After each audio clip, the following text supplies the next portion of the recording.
Hi, everyone, and welcome to part 2 of How to Fail at Almost Everything and Still Win.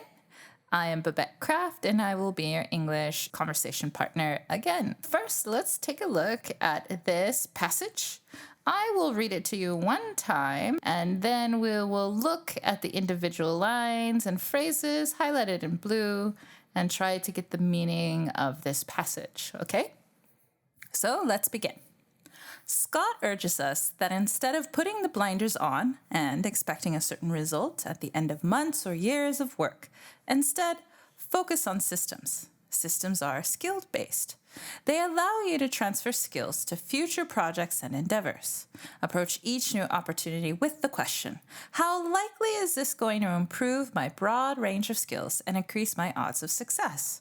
Although most of Scott's endeavors could be considered failures from a standpoint of goals, they were actually successes from the standpoint of systems because they gave him skills that transferred to the next career move and allowed him to be successful in the long run, making comics and making millions of people laugh every day.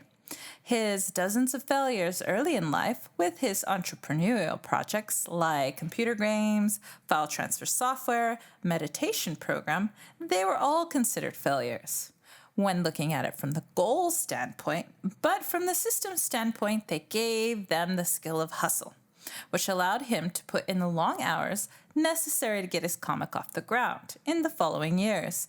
His failure to move up the ranks at a certain level at a bank that he was working at allowed him to develop enough business skills to market and manage his comic business. In his time at a big corporate telephone company, it didn't really lead to him being a CEO or anything grand, but it gave him all the materials for his Dilbert comic, which in turn obviously was a useful thing. Ultimately, systems lead to success because success is luck multiplied by the skills you obtain. For example, there are many kids today that have probably much better programming skills than Bill Gates had, but Bill Gates happened to be born at a certain time in history. That's just plain lucky. Because of that luck, he made billions and billions of dollars. But having certain skills allowed him to capitalize on the opportunity that was presented to him. When you focus on systems, you accelerate skill development, and you leave yourself open to notice opportunities, to pivot, and make yourself more likely to be successful. The openness of systems increases the odds of luck finding you and success coming your way. That was the core message that most resonated with me from Scott's book. I highly recommend getting his book and seeing what experience of his can most help you advance your career. Let's take a deeper look at the passage. Let's look at this first line. Scott urges us that instead of putting the blinders on, so what does this phrase mean? Putting the blinders on, putting the blinders on. So, of course, to put on means, in this case, to wear something. And what we are wearing are blinders. Well, this actually comes from a long time ago in the U.S. when we would use, in the Europe and the U.S. when we would use horses. Putting on blinders is a way of blinding you or keeping your eyes focused in one direction. So he is telling us, don't be like these horses. He's telling you, don't be like a horse and be focused in only one direction. And don't keep looking in that one direction for a goal that happens in months or years. Instead, focus on systems. So here, what does instead mean?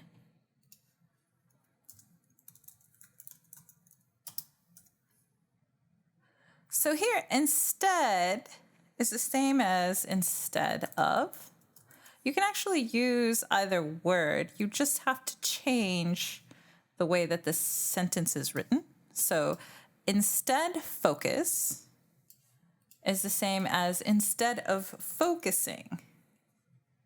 So we can write that out better. Instead focus is the same as instead of focusing. And the meaning is in lieu of or other, not this, but that.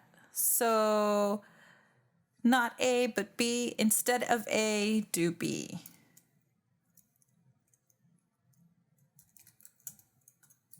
Instead of A, do B.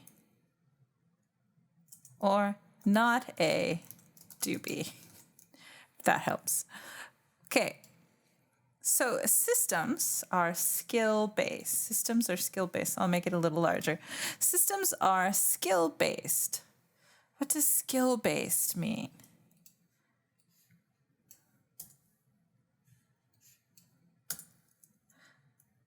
Skills are abilities.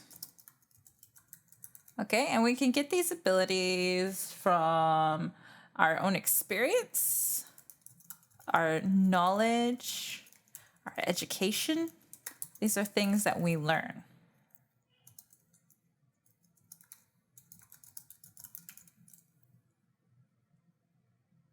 So based is like a root.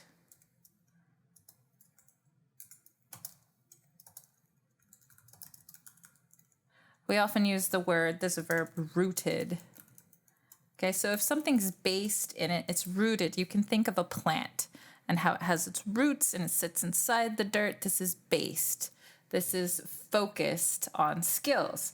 Skill-based refers to a foundation in something. It's rooted in things like experiences. So this sentence, it means that systems are rooted in skills. They're founded in skills. They allow you to transfer skills to future projects and endeavors.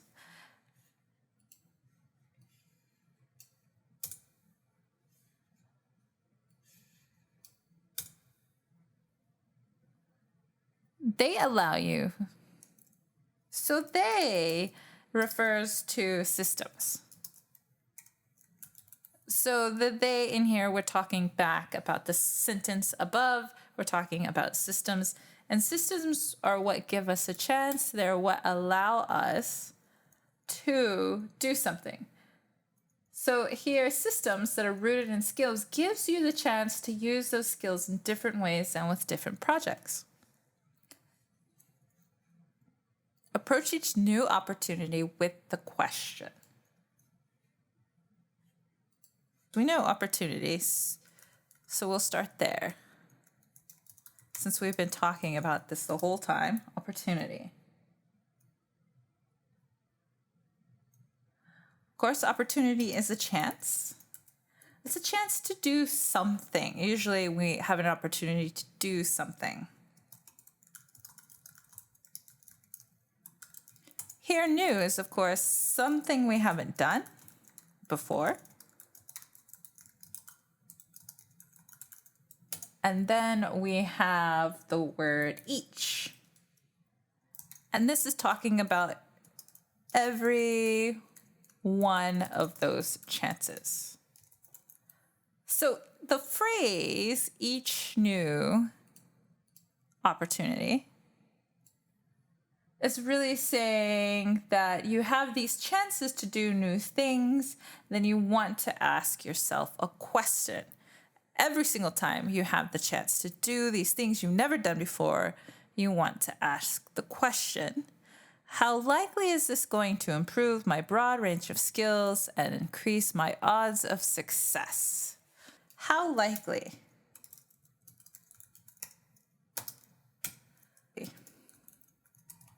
Its opposite is unlikely.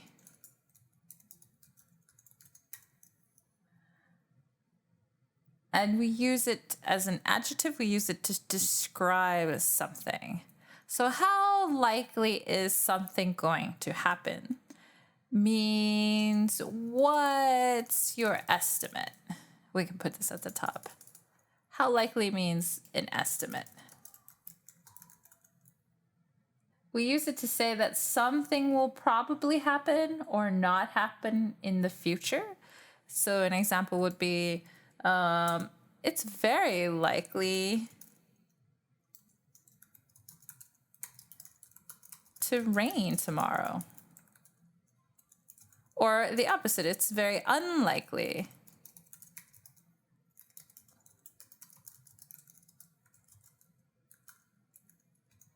We're taking a guess, we're estimating.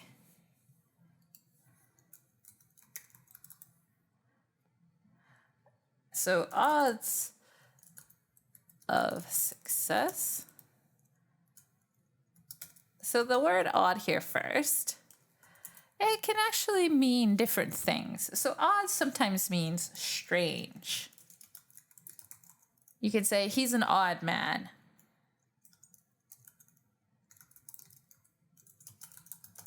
And that means he's a strange man. It's not a bad word. But it does not mean that here. So here we're talking about success, right? It's not a weird success. It's odds of success. It really means, in this case,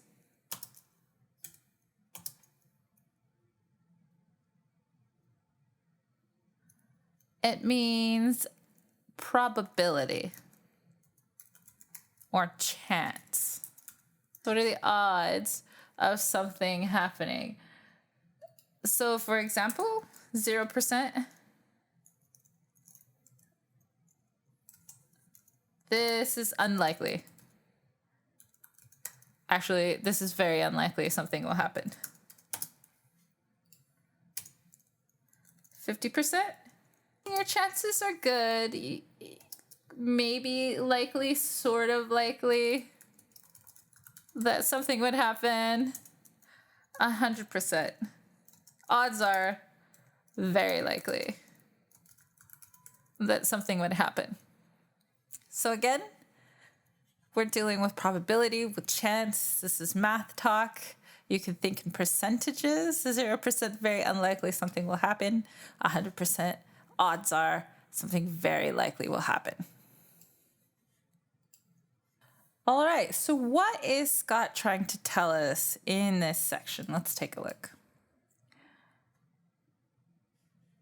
So what he's really trying to tell us is that it's better to focus on systems, right? Because systems are skill-based. They're focused and rooted in improving your skills. And these skills are things that can be used for future projects and endeavors. You can transfer them. You can carry them to a new place in a new project and to do new things. So they're not limited to a single opportunity, not to one opportunity, but they can be used with everything that you do in the future. So don't blind yourself. Don't be that horse. Don't put blinders on and focus on just one thing or one goal or result. You want to look at systems and you're more likely to succeed.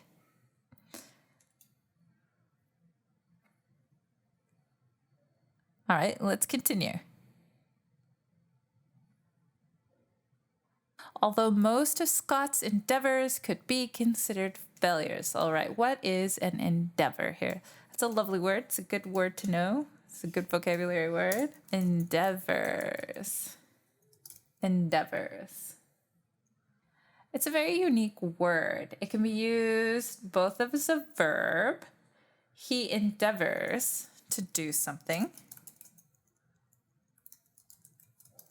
He endeavors to become strong. Okay, he wants to, he works at becoming strong. Or it could be a noun, an endeavor. Or in this case, it would be plural, endeavors. Things that you attempt to achieve, this would be the noun. And then the verb here, to endeavor, would be attempting to achieve something. I'll take away these examples. We can compare these two. Okay, interesting word, both verb and a noun. To endeavor, attempting to achieve. Endeavors, things that you attempt to achieve.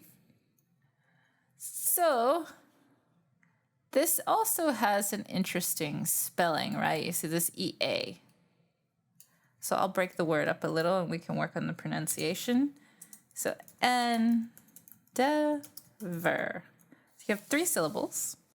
Endeavor.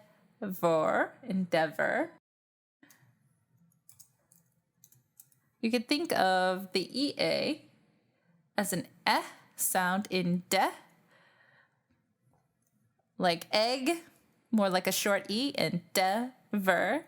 And then this VOR is actually not a strong O sound. It sounds more like an E. Endeavor, ER sound. Endeavor. All right, good word to learn. Means things that you attempt to achieve, and they're usually big things. So if you endeavor, you're attempting to achieve something important, something big. From a standpoint of goals, this word, standpoint.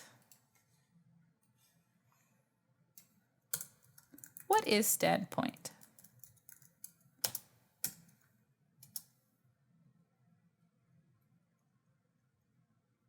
Standpoint means perspective